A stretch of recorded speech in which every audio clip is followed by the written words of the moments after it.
que tiene, por amor a lo que quiere, que estén mejor. Fíjense que no hemos tan vasto para poder hacer nuestro trabajo de manera independiente, como lo hacemos. Muy buenos días, Diego. ¿Cómo te va? ¿Cómo estás? Un gusto. Bien. ¿Cómo estás? ¿Cómo va todo? Bueno, pues, por un lado con preocupación, ¿no?, por la situación de los desplazados, de las personas desplazadas que están ahorita en caravana, pero por otro lado también con ánimo, puesto que se está de algún modo cumpliendo el objetivo que ellos mismos se trazaron, de los desplazados, en el sentido de visibilizar su situación, de salir de donde estaban albergados provisionalmente, convenientemente para el gobierno, ¿no?, puesto que ahí nadie los ve, pero donde estaban padeciendo hambre. Y pues el hecho de salir es esa la intención que ellos mismos se plantearon, ¿no? El hecho de visibilizar que Chiapas, que México y de ser posible el mundo conozca su situación. Y por otro lado, pues también salir al encuentro de la sociedad civil, que ha sido solidaria con ellos en distintos momentos, y pues que la intención es pues, pedir esa solidaridad para que ellos puedan tener alimentos que les permita subsistir ante este incumplimiento por parte del Estado mexicano de sus obligaciones internacionales en materia de derechos humanos, que son la de garantizarles el derecho humano a la alimentación durante esta situación extraordinaria que el propio gobierno, que el propio Estado mexicano la propició por no prevenir en el mejor de los casos, pero nosotros pues, tenemos la teoría de que no solo la permitió, sino que la propició. Ok, acabas de tocar un tema muy importante. ¿Por qué crees a nivel personal y a nivel prácticamente de vocero de esta movilización a través de los años de que no se le da solución? Porque han pasado muchos años y sigue estando ahí como que quedan en stand-by, vuelven a resurgir, vuelven a unirse otras comunidades y pasan elecciones, pasan candidatos, pasan gobernadores y la situación se sigue haciendo más alarmante porque bien lo platicabas tú, ha aumentado mucho el número de niños, por sobre todo. Claro. Yo creo que lo que aquí es importante pues irnos a los datos históricos, ¿no? Por ejemplo, en los años 70, aquí en Chiapas, conocimos lo que llamábamos la expulsión de personas por intolerancia religiosa, ¿no? Así lo conocíamos. Eran personas sobre todo del municipio de Chamula, que supuestamente por una raza, una condición de ser en este momento de una religión distinta a la tradicionalista, sí, también es importante subrayarlo, no católicos, sino tradicionalistas, eran expulsados de sus comunidades de origen. Miles de indígenas hostiles de San Juan Chamula fueron expulsados, así los conocíamos en aquel momento. Hoy, a partir de la definición que ha hecho Naciones Unidas, ellos también encajan con el concepto de desplazados internos, desplazados forzados internos, que es decir, personas que tuvieron que salir de su hogar para salvaguardar su vida, su integridad física, ¿no?, por una situación de violencia en este caso. Entonces, estas personas que hoy vemos están en distintas comunidades, han formado comunidades en distintos municipios de los Altos de Chiapas sobre todo, pero que también viven en las periferias de la ciudad de San Cristóbal de las Casas, que ahora son miles, ¿no? Y miles. Alguien por ahí comentaba de más de 70,000 personas. Ellos son desplazados.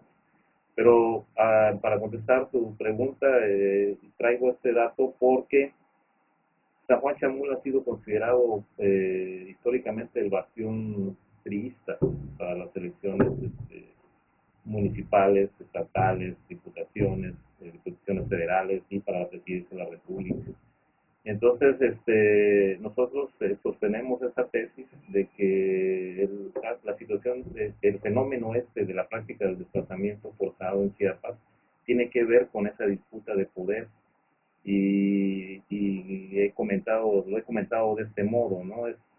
Hay un operador político del partido en el poder en cada una de las comunidades, ¿no? Cada una de esas comunidades tiene que entregar, ese operador político tiene que entregar una determinada cantidad de votos al operador municipal.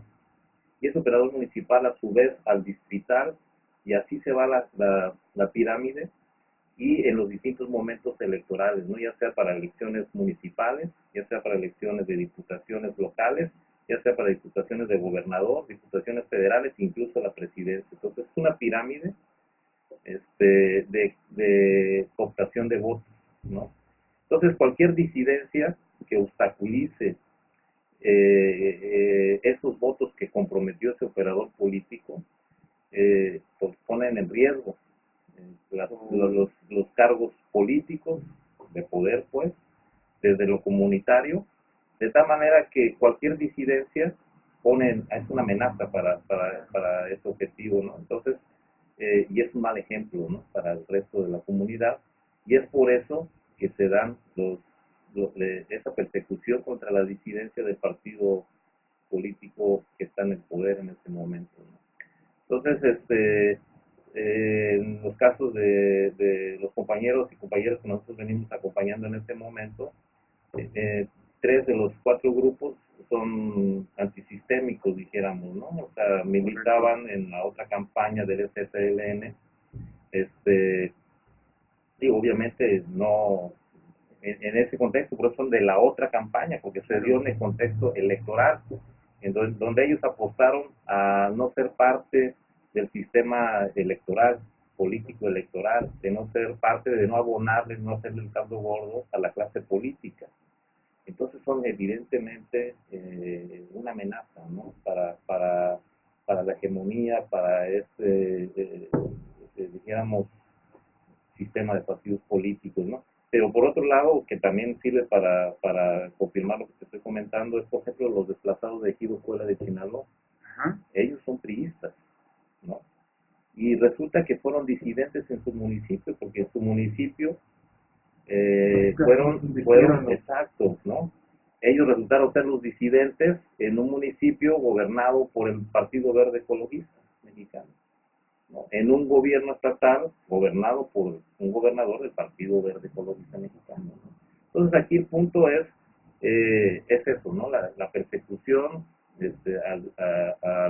al disentimiento del partido político en el poder, de la gente que ostenta el poder en un momento específico, ¿no? Y prácticamente son extraditados de su propio lugar, de su propia tierra, de sus propias costumbres. Pero ¿por qué crees que no se le quiere dar solución? Porque definitivamente es un tema que lleva muchas décadas y pareciera que no se le quiere dar solución porque... Yo creo que los agresores y el sistema favorece a esa situación, ¿no? El sistema de partidos políticos favorece esa situación. Yo digo incluso que el modelo de Estado que tenemos en México propicia esa situación, ¿no? Entre otras, ¿no? Entre otras de violaciones sistemáticas a los derechos humanos, violaciones estructurales a los derechos humanos, porque quienes son los agresores venden la idea a sus jefes, digamos, esta lógica de la manzana podrida, ¿no? Si permitimos que estos retornen, nos van a podrir a las otras manzanas de la canasta, ¿no? Y entonces, por ejemplo, el presidente municipal que salió beneficiado de ese desplazamiento y ganó, como lo es el caso de Sinaloa, Abraham Cruz Gómez, que él era tesorero con la pasada Rosa Pérez Pérez. Abraham es originario de la comunidad de Ejido Puebla de Sinaloa.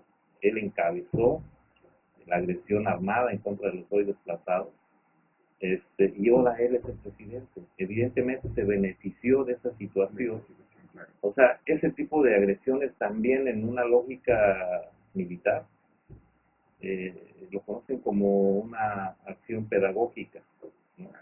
Es dar un ejemplo, mira, esto le pasa a él y esto te puede pasar a ti también. Es famosa ley castigo. Así es, ¿no? Ese es un castigo ejemplar, ¿no? Un ejemplo. Entonces, ahora, ya como presidente municipal, yo tengo que proteger los que me favorecieron y no voy a permitir que vayan a ir a la cárcel.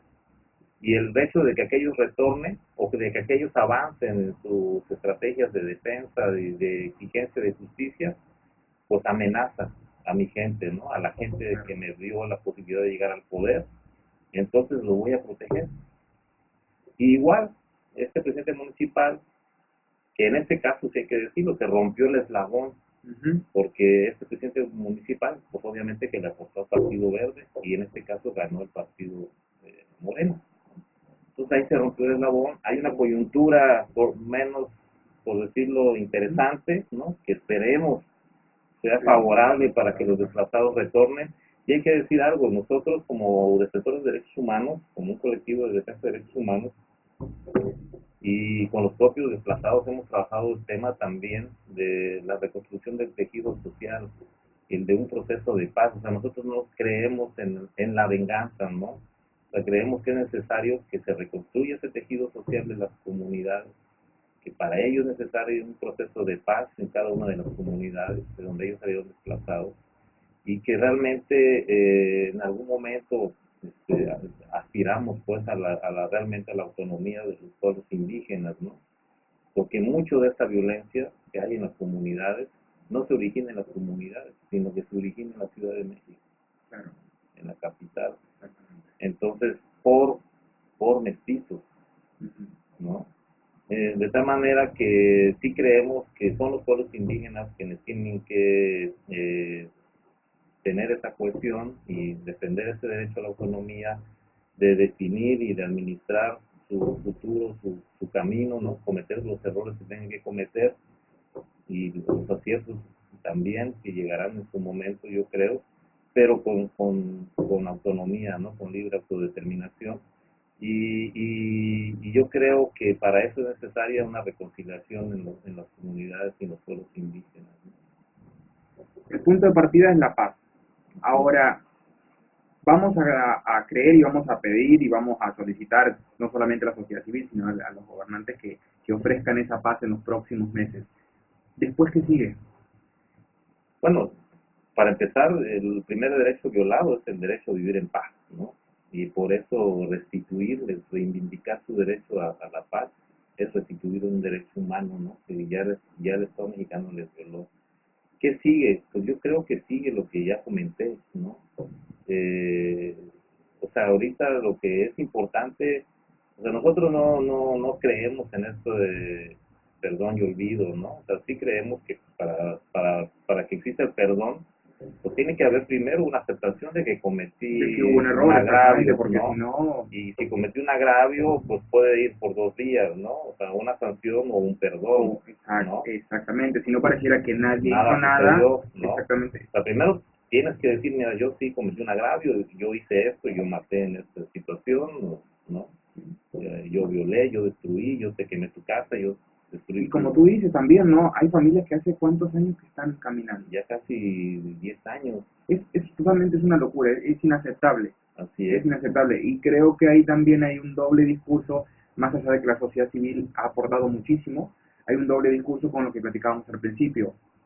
Por ahí nos, se desgastan o se desgarran las vestiduras por una caravana migrante y son totalmente indiferentes ante una caravana de nuestros orígenes, de nuestra esencia, de nuestros pueblos originarios, que los tenemos aquí y que están caminando, van de San Cristóbal a su lugar de origen, de San Cristóbal a Tuxtla, y pareciera que el tiempo pasa y se van aumentando, que es lo que platicábamos, se van aumentando niños, se van aumentando madres, se van aumentando lo que pasó la semana pasada en el ejido, no se me fue el nombre, donde estaba el padre de Marcelo, Chabajeval, y tú dices, es una situación totalmente alarmante y pareciera que a nadie le toca. Claro. Mira, uno porque era del verde, otro porque era del PRI, como dices, otro porque es de Morena, zapatista, y otro porque era azul, y otro porque era zapatista, y mientras tanto la situación se agrava y la gente está aumentando. Claro, porque las personas migrantes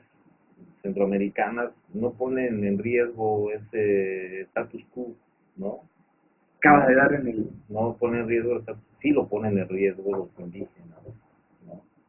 Lo ponen en riesgo porque son disidentes, porque por lo menos cuando les toca, algunos ya estaban politizados, algunos se están politizando a partir de que están viendo que su realidad deriva de la injusticia, ¿no? muchos de ellos no conocían ni Tuxtla ni San Cristóbal, ¿no? Ellos vivían en su comunidad y no sabían, o sea, ellos eran los más pobres o más ricos a partir de sus parámetros comunitarios, ¿no? Ujú.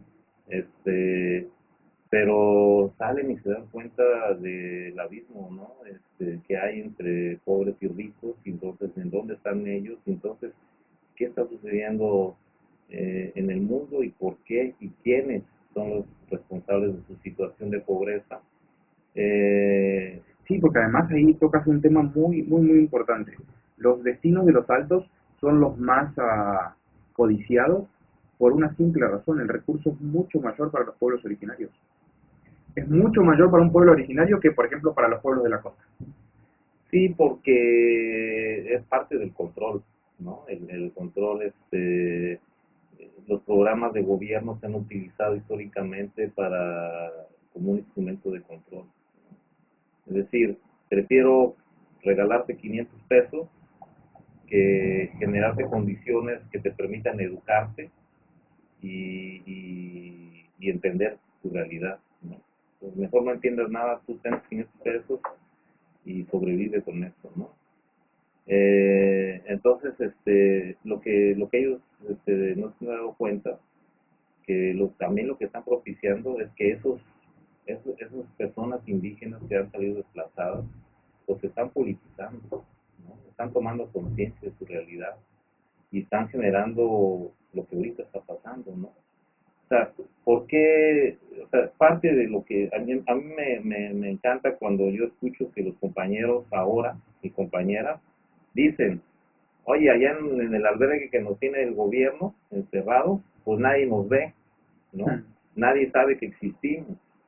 Además que estamos pasando hambre, no, vamos, salgamos, ¿no? Y te digo, me encanta porque cuando uno ha leído sobre derechos humanos, sabemos que algo que es muy importante es la promoción de los derechos humanos, la formación en materia de derechos humanos. Entonces tú no Exactamente. puedes estar hablando discursos sobre la Declaración Americana de Derechos Humanos abstractos que no, cuando tú te das cuenta que pedagógicamente lo que es más educativo, más formativo, es que vean la realidad, ¿no? ¿Y por qué están desplazados? Bueno, porque primero el Estado mexicano, y ahí vamos primero quizás a una doble moral más grande, ¿no? Cómo los estados, estados, nación, aspiran a financiamientos de la banca internacional, ¿no? Y que tienen que suscribir y comprometerse al cumplimiento a estas cláusulas doradas, ¿no? De la democracia y respeto de derechos humanos, que también los bancos internacionales, la banca internacional, también lo hacen hipócritamente, ¿no? Entonces, pues los estados se comprometen sabiendo de que no lo van a cumplir, ¿no? Por ejemplo, México está comprometido a prevenir el desplazamiento interno. Está comprometido que si no lo logró prevenir, una vez que se dé desplazamiento interno, está obligado a garantizar en esta situación de desplazamiento el derecho al trabajo, el derecho a la vivienda, el derecho a la salud, el derecho a la educación, el derecho a la alimentación y todos los derechos humanos que tenemos todos en una situación ordinaria, ellos los tienen aún más en una situación extraordinaria como lo Extraordinaria. es el desplazamiento interno. Ahora, un tercer momento que está obligado el Estado mexicano, también por un compromiso internacional que ha adquirido, es generar las condiciones para el retorno, condiciones dignas Fundamental. y justas, Sí, y no porque lo hace, ¿no? No lo hace por lo que ya comentábamos, ¿no? Ahora, también algo que sí me gustaría comentarte es de que al final, ¿por qué? O sea, digo, si nos vamos a lo micro, miras en la comunidad como el Procampo, como el Prospera, ¿no? exacto, ¿Quién lo da? Ese mismo que lo da es el operador que político condiciona. para conseguir los votos, ¿no? Y eso sí se va también, hasta la Presidencia de la República, hasta los secretarios de Cedesol y sus delegados en los estados. Entonces, bueno, y al final también los préstamos a los bancos en que está endeudado México, ¿no? También ellos tienen intereses en los recursos naturales que Naturales, claro. tenemos, y que hay que decirlo, las regiones que dicen que son subdesarrolladas son las regiones en donde se han conservado los recursos naturales, Claro. ¿no? En donde no se han explotado de manera intensiva. Y ahí están las reservas, ¿no? Ujú. O sea, ya acabamos con nuestros recursos naturales, pues vamos a recuperarlos poco a poco, pero de mientras vayamos a Chinaló, vayamos a Aldama, a Chalchihuitán, porque ahí hay recursos minerales que necesitamos en las empresas transnacionales y para eso tenemos que reformar la legislación mexicana, la constitución mexicana, necesitamos abrir la legislación para que las empresas transnacionales puedan sustraer esos recursos, que los ejidos tengan la posibilidad de vender sus tierras, ¿no? Que además cualquier oposición sea posible aplacarla, ¿no? Para eso pues podemos, ahora ya no está la ley de seguridad interior, pero pues ahí viene otra un poco Ahí viene una más o más menos. amenazante, ¿no? Ajá. Militarizando también, ¿no? La seguridad pública. Entonces, al final, si tú ves lo macro, ¿no? La política económica global, entiendes que la situación del desplazamiento de las personas Claro. está ligada a esa situación. Ahora, sin entrar en mucho detalle, porque no tiene sentido, ya las autoridades se están yendo, pero hay un presupuesto increíble para recursos humanos,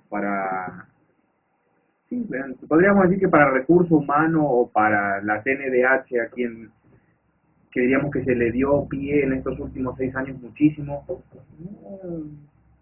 Nadie levanta la mano para dar una solución y dar una declaración, porque he escuchado muchos, pero los veo haciendo cursos, los veo estudiando, pero no los escucho dando declaraciones sobre estos puntos que son tan álgidos y que en definitiva deberían ser para lo que están. Sí, claro, sí, sí, sí. Yo creo que la imagen que tú comentas y se me viene a la cabeza es como alguien que sí está leyendo y por aquí el hijo grande está golpeando al más pequeño y, Tal cual. oye, sí, sí, resuélvanlo, ¿no? Sí, sí, sí. Y yo aquí estoy estudiando. Yo tengo la teoría y ustedes vean cómo implementan la práctica, aunque no tengan. Claro, ¿no? Lo que está haciendo, o sea, es una simulación, ¿no? No existe ni la división de poder, por supuesto que el poder judicial no es independiente del poder ejecutivo. Pues me ha tocado incluso ir, por ejemplo, a tener una reunión con el presidente del tribunal y el colmo tiene una foto del gobernador, como que si fuera una secretaría del poder ejecutivo, cuando es uno de los tres poderes que gobiernan, ¿no? Entonces, Pequeños detalles. detallitos, ¿no? Pero que alguien dice, no, o sea, ¿cómo es posible, no? Que es algo que se replica Y también en juega, Centroamérica y en sí, Sudamérica, ¿eh? exacto, es lo mismo, es lo mismo. O sea, y yo creo que también eso hay que tener muy claro, ¿no? O sea, la política de seguridad nacional de Estados Unidos permea el mundo, ¿no? Y particularmente a México, América Central, Sudamérica, ¿no? La política, la doctrina militar estadounidense es la que se implementa en América, ¿no? Sí, sí, sí, con la diferencia que ellos fueron en su época mucho más radicales. Ellos prácticamente exterminaron los pueblos originarios Sí, por supuesto, por claro. una, Sí, por una decisión gubernamental. Justo en la revolución les vino como. sí, y ahora pues de manera más sutil, si quieres, ¿no? Porque por ejemplo, en la doctrina militar de Estados Unidos, el Pentágono creó, por lo menos me ha tocado a mí analizar eh, lo que llaman las operaciones de guerra irregular, ¿no? En Exactamente. donde se utiliza lo que ellos llaman los grupos patriotas, ¿no? Para enfrentar a los antipatriotas, ¿no? ¿Quiénes son los antipatriotas? Antes los comunistas, ahora son los probablemente globalifóbicos, Sí, ¿no? O los totalmente. anarquistas, o los movimientos libertarios, ¿no? Y están así como que, ahí hay uno, lo infiltremos, intervengamos sus teléfonos, ¿no? Y bueno, ¿por qué? Pues, porque son un obstáculo para sus objetivos económicos, ¿no? Diego, para los que no te conocen, ¿de dónde viene ese entusiasmo, esas ganas, ese levantar la voz por defender los pueblos originarios? Bueno, pues yo soy chapaneco, ¿no? Mi familia, mis padres son profesores rurales, ¿no? Caminé con ellos en distintas comunidades donde les tocó ir a dar clases, ¿no? Mis padres eran más que profesores que daban clases frente a grupos, ¿no? Eran también quienes redactaban los documentos para las gestiones de la comunidad, quienes también ciertamente pues, eran militantes de izquierda, ¿no? Y pues me crié en una zona donde pues tuvimos la dicha, ¿no? De tener un obispo que, que, que, que practicó la teología de la liberación. Él Ujú. mucho tiempo dijo, le preguntaron, oiga usted, practica la teología de la liberación, y él decía, me tocó escucharlo, pues si la teología no es de liberación, no es teología, ¿no? Entonces, tuve esa dicha, ¿no? Que fuera mi orientador vocacional, don Samuel Luis García, ¿no? Que desde los 14 años yo me reconozco defensor de derechos humanos desde los 14 años, ¿no? De edad. Trabajé voluntariamente en los campamentos de refugiados guatemaltecos que vinieron huyendo de las atrocidades de la De guerra la guerra. en Guatemala, Bueno, ¿no? Pues me he dedicado, yo creo que de mis 48 años, la mayor parte en la defensa de derechos humanos. Trabajé en el Centro de Derechos Humanos de Barcelona y Las Casas. sí, Trabajamos muy cerca con la parte civil del EZLN, porque trabajamos el tema de la autonomía de los pueblos indígenas, ¿no? Como defensa de derechos humanos, ¿no? Porque sí creemos que los derechos humanos se ejercen, ¿no? No se piden, se ejercen, se viven. muy Y, diferente. y esa ha sido, pues dijéramos, mi misión, ¿no? Diego, ¿y crees que con el movimiento zapatista en el 94 se perdió mucho de lo que se había logrado? Porque desde afuera y en los libros tú veías como que iba evolucionando, pero como que hubo un corte y que ese corte prácticamente fragmentó todo el esquema social de los altos y de ahí en adelante, estamos hablando de hace 30 años casi, 20 años, empezaron a ver focos pero muy pequeños y muy desunidos. ¿Se perdió algo o al contrario? Híjola, mira, yo creo que no, ¿no? Que hay, que hubieron muchos logros, ¿no? Simplemente aquel llamado de ningún México y nosotros, ¿no? Eh, los indígenas prácticamente no existían, ¿no? No existían, pues eran gente que era pobre y que estaba acostumbrada a ser pobre, que están acostumbrados a sufrir, que sufran, ¿no? Yo creo que eso cambió a partir del 1994. Yo creo que logró el EZLN, que desde mi punto de vista es una guerrilla no ortodoxa, ¿no? Claro. No ortodoxa, al final no han recurrido a las prácticas de la guerrilla ortodoxa, ¿no? Ellos mismos se autodescriben como un ejército de muertos de hambre, ¿no? Y en ese sentido, pues hoy vemos que en la Constitución mexicana habla de que México es una nación pluricultural, ¿no? Sustentada en sus pueblos originarios. Yo sí creo que eso derivó del levantamiento de los zapatistas, que si bien no surge como un movimiento que reivindicaba los derechos indígenas, en su segunda declaración sí retoman y Como que demandan, retón, exacto. ¿no? Y que todo indica que van a regresar nuevamente a hacer a reivindicar más bien una lucha de clases, sino que hacen una reivindicación de los derechos indígenas. Exactamente. Y que yo creo que pues hay muchas semillas dispersas de esa rebeldía, ¿no? De esa dignidad rebelde, ¿no? En Chiapas o más allá de Chiapas, ¿no? Y que va a germinar, ¿no? Cuando sea necesario. Creo que y por ahí hay a la vista signos alarmantes, ¿no? De autoritarismo, Sí, ¿no? De falta de cumplimiento, por ejemplo, simplemente el convenio 169 de la OIT con la consulta a los pueblos indígenas, pues no se trata de hacer consultas en toda la República, se trata de hacer consultas a los pueblos interesados que resultarán por alguna u otra razón positivo o Correcto. negativamente, afectados por una Sí, obra pública, ¿no? de hecho justamente ayer estaban haciendo la protesta a nivel Así es, o sea, nacional los pueblos originarios diciendo, bueno, pero ¿por qué una consulta popular si van a pasar por nuestras tierras? exacto, o sea, ¿qué me importa el de la Ciudad de México? ¿No? O sea, me importa a mí porque es mi territorio, ¿no?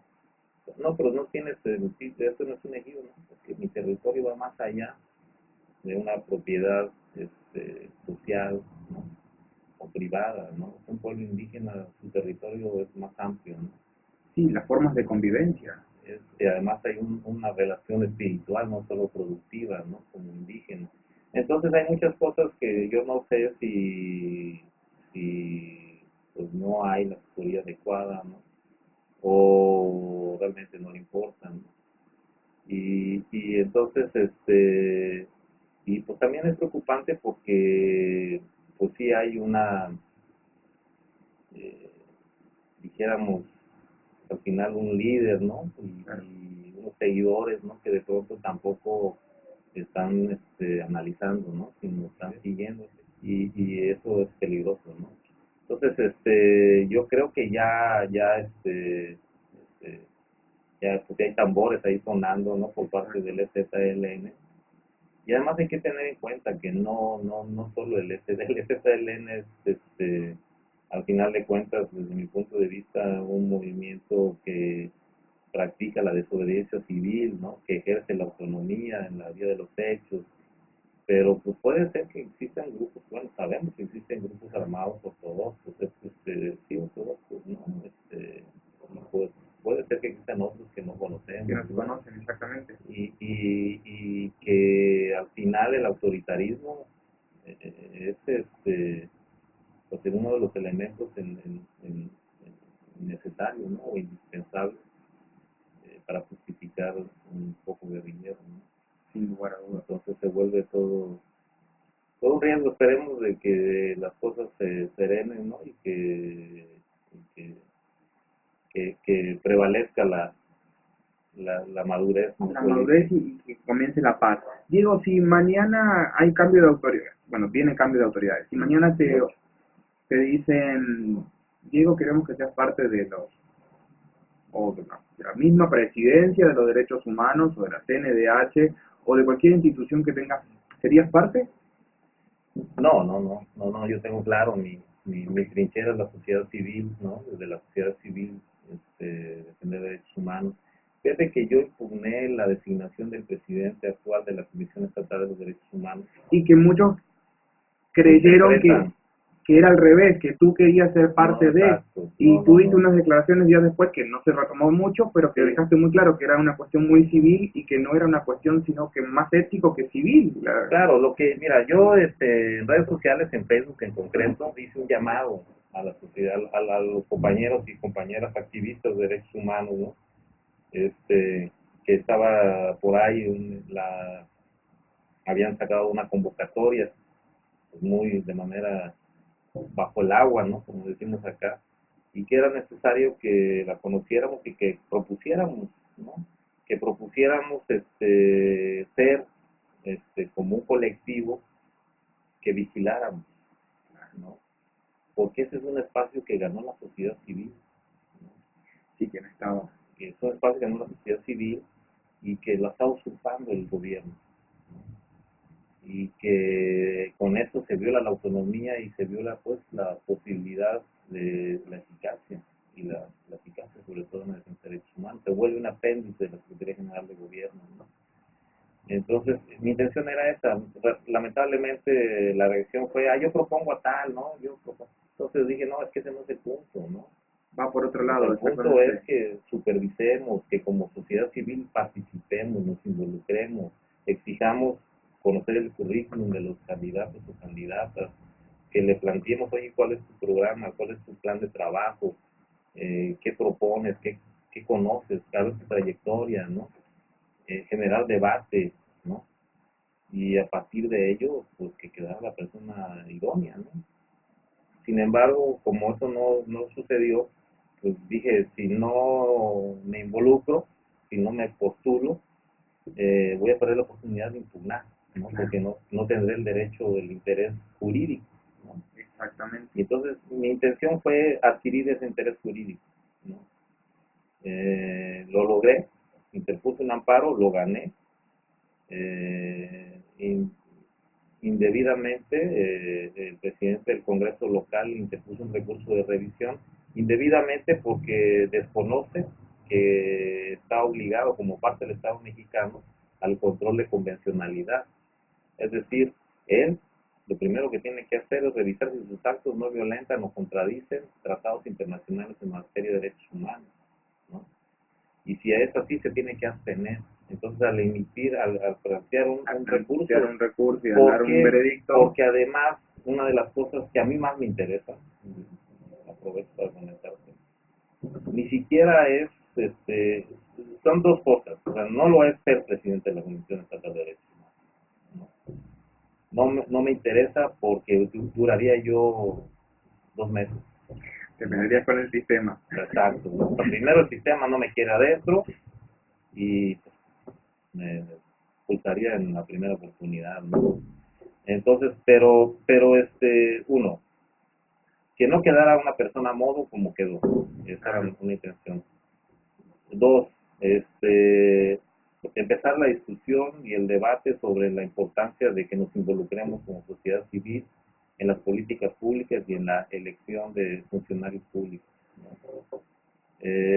Tres, que todos los actos de autoridad sean impugnables, ¿no? Porque resulta que el Congreso local tiene decisiones que la propia Constitución local considera decisiones soberanas.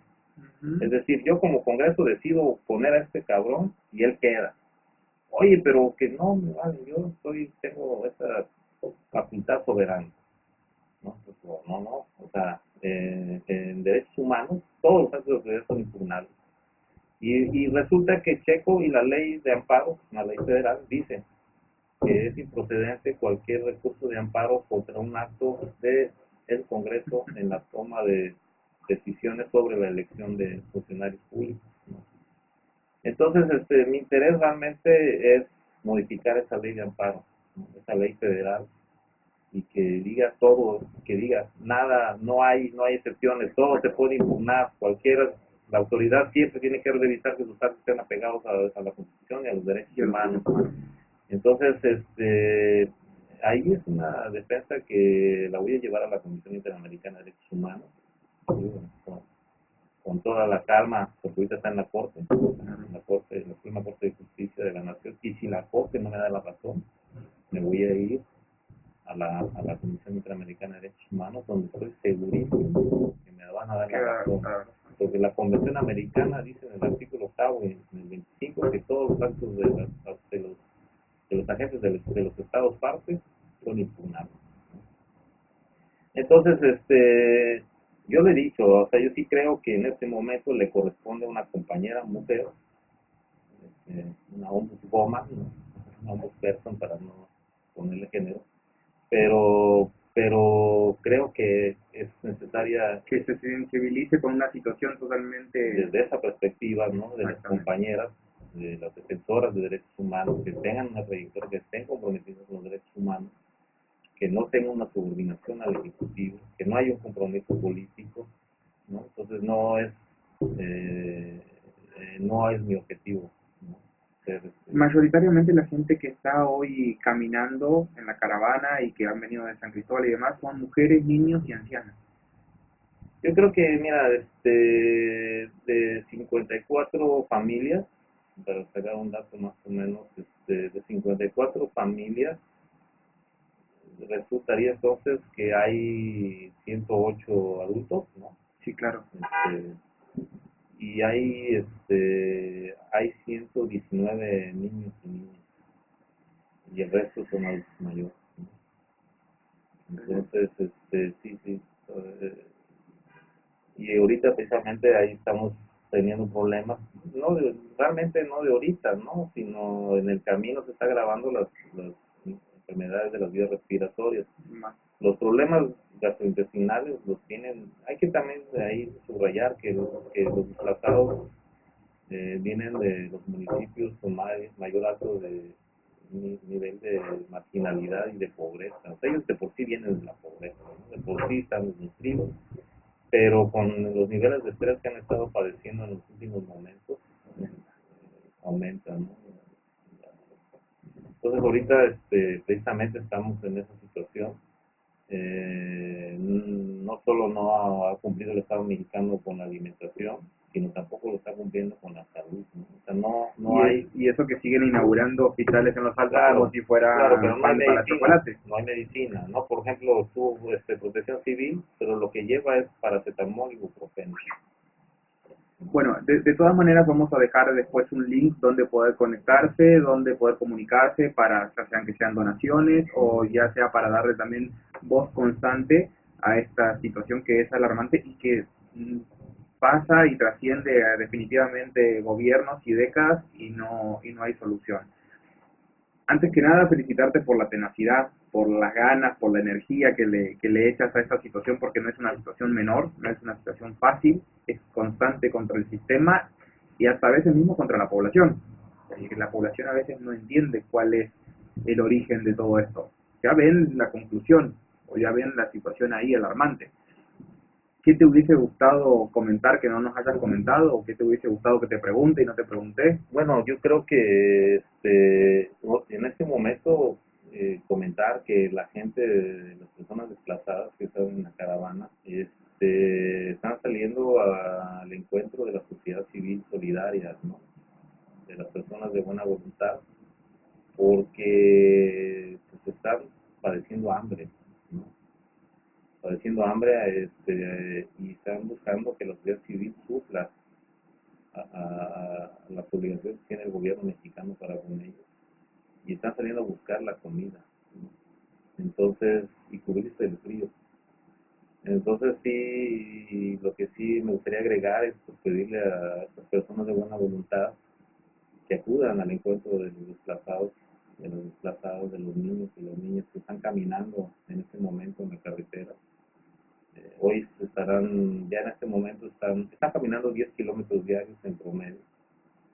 Están ahorita en el kilómetro 16 de la carretera San Cristóbal, Gutiérrez, y ojalá pudieran acudir a esas personas de buena voluntad a solidarizarse con cualquier cosa.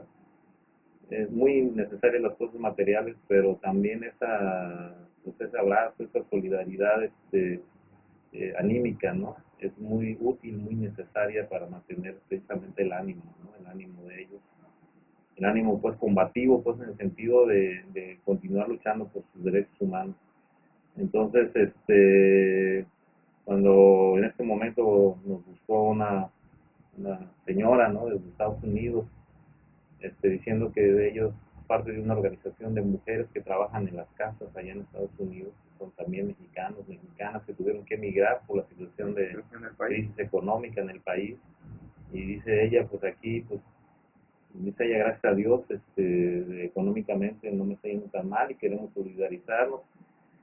Y es bien importante, pero también es bien importante la alianza también política, porque es importante que el gobierno mexicano, que el gobierno de Chiapas, sepa que hay gente en muchos otros ojos, en varias partes del mundo, observando y cuestionando, ¿no? Totalmente. Y una cosa que no deja de ser, que tiene que quedar clarísimo, va a ser responsabilidad del que se fue, del que viene y del que vendrá. Así es, sí, Porque no es que la sociedad civil va a solucionar los problemas que el Estado tiene que solucionar como Estado, independientemente del color. Efectivamente, eso se lo hemos recalcado al equipo de transición del gobernador electo. Tú tomas posición el 8 y al 5 minutos después eres responsable de ese desplazamiento, porque es una violación continua, ¿no? Tú no lo desplazas, pero tú estás obligado primero a garantizarle sus derechos humanos de alimentación, vivienda, salud, educación, trabajo, y después a regresarlos a su comunidad, ¿no? O a reubicarlos con el consentimiento de ellos, ¿no? Con el consentimiento. Sí, en el caso, supongamos, ahora tocaste un tema ahí que no te había preguntado.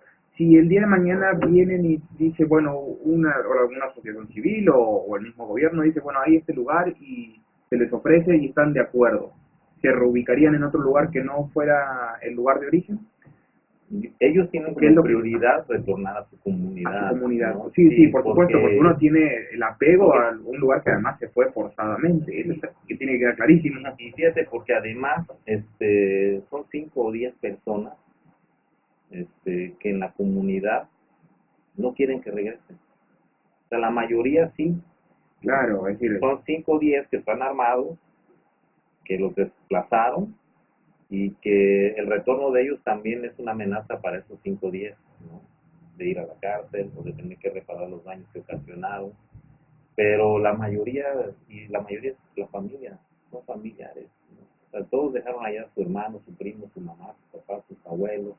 Además hay un vínculo, como indígenas hay un vínculo con su tierra, con su comunidad, con sus muertos, ¿no? Con la montaña, donde hacen oración, o sea, es una cosmovisión que probablemente no se entiende desde un pensamiento, desde una cosmovisión occidental, pero el vínculo de ellos con su tierra es muy distinta, muy lejana a la que podemos imaginar desde una perspectiva occidental, ¿no? Entonces, no es ir a cosechar su café, nada más, ¿no? Sino es todo esto, ¿no? Ese vínculo espiritual que tiene, ¿no?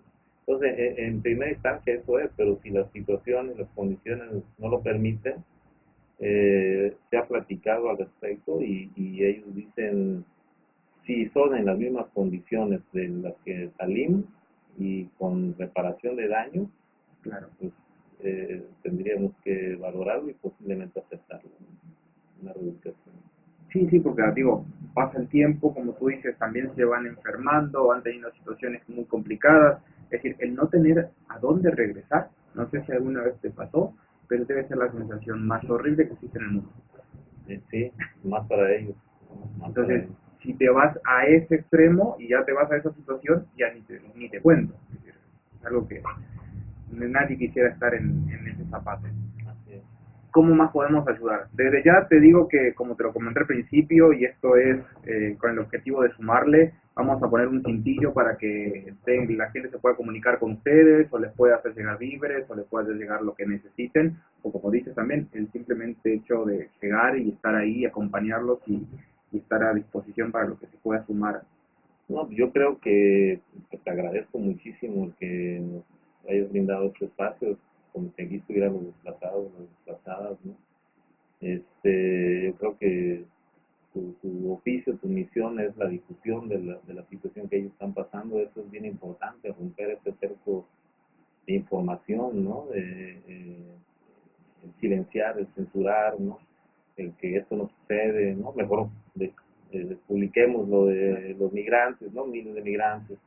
Y digo, nosotros, si todos tienen derechos humanos, todos, el Sí, Estado por mexicano está supuesto. obligado, mexicanos o no mexicanos, a garantizarles mientras estén en nuestro territorio, ¿no? Sí, sí, sí, totalmente de Y, acuerdo. Ahí yo, como te lo dije desde un principio, como migrante también te lo reconozco. Lo que sí es inaudito e inaceptable es que tanto Protección Civil, Derechos Humanos, todas las instituciones gubernamentales estén concentrados en el sur de la frontera y no estén atendiendo lo que tienen que atender desde hace mucho tiempo, no desde ayer, no desde antes de ayer, desde hace 6, 8, 10, 12, 15, 20 años, la situación que pasa en tierra. yo creo Eso que, no se vale.